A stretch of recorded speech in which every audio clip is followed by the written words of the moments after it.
গণেশ মহারাজের জন্যে দেখো ভীষণ প্রিয় জিনিস বানিয়েছি ওনার। তা এইগুলো কি বলো তো, শুধু যে গণেশ পুজো আসবে বলে তখনই বানাবে তা না, সবসময় বানিয়ে রেখে দিলেও মানে রোজের ঠাকুরকে দেওয়া যেতে পারে। তা ভীষণ খুশি হবে, কেন যে যার পছন্দের জিনিস তাকে দিলে ভীষণ খুশি হয়। তা আমার কাছে সেটাই, তা আমার কাছে অল্প উপকরণ ছিল, সেই দিয়েই আমি বানিয়েছি গণেশ মহারাজের জন্যে। তা এখানে আছে খোয়া ক্ষীর 50, আর কাজু আর এলাচ, একটু সুজি আর ঘি আর আমল দুধ আর চিনি লাগবে। তা সুজিটা সব লাগবে না, আমি 50 সুজি দেবো। 50 সুজি আর ঘি দিয়েছি, ঘিয়ে হালকা করে মানে ভেজে নেবো যাতে না পুড়ে যায়। হালকা করে ভেজে এবার আমি সুজিটাকে তুলে রাখবো। তুলে রাখার পরে ওই কড়ার মধ্যেই আমি বেশ খানিকটা জল দেবো। জলটা একটু বেশি দিতে হবে কারণ সুজিটা ফুলবে। তাই এবার আমি 2টো আমল দুধের প্যাকেট একবারেই কেটে দিয়ে দিলাম। জলটা হাঁস-হাওয়া হতেই দিয়েছি, কেন বেশি গরম হয়ে গেলে দুধ ডেলা হয়ে যাবে।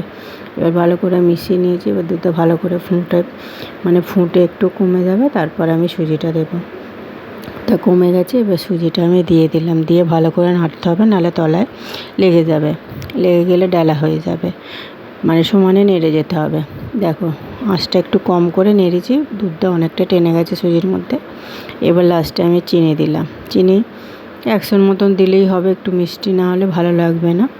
তাই এবার কাজু আর এলাচটাকে আমি থেঁতো করে রেখে দিয়েছিলাম, মানে একটু গুঁড়িয়ে, সেটাকে এবার দিয়ে দিলাম। দেওয়ার পরে ভালো করে নাড়তে হবে, নেড়ে নেড়ে শুকনো করতে হবে। যতটা দুধটা শুকনো হয়ে যায় দুধটা অনেকটা, তা সুজিতে এমনিই টেনে যাবে। এবার ওপর থেকে আমি খোয়া ক্ষীর খানিকটা দিয়ে দিচ্ছি, মানে অল্প মতন এখন দিচ্ছি। দিয়ে ভালো করে মিশিয়ে নেবো। মিশিয়ে নেওয়ার পরে লাস্টে আবার কড়ার মধ্যে রেখে খানিকটা ছড়িয়ে দেবো। এবার আবার একটু দিয়ে ছড়িয়ে দিলাম। পুরো একবারে দিইনি, অল্প অল্প করে দিয়ে ভালো করে মিশিয়ে নিচ্ছি। নেওয়ার পরে দেখো কতটা সুজিটা টেনে গেছে। এবার ভালো করে আমি এটাকে মিশিয়ে নিয়ে এবার আমি এটাতে মোদক বানাবার এটাতে আমি একটু ঘি দিয়ে দিলাম, কেন নাহলে আটকে যাবে, ছাপটা ভালো হবে না। এবার আমি আস্তে আস্তে দিয়ে এবার 3টে মুখ এঁটে দেবো। ব্যাস রেডি। টাটা।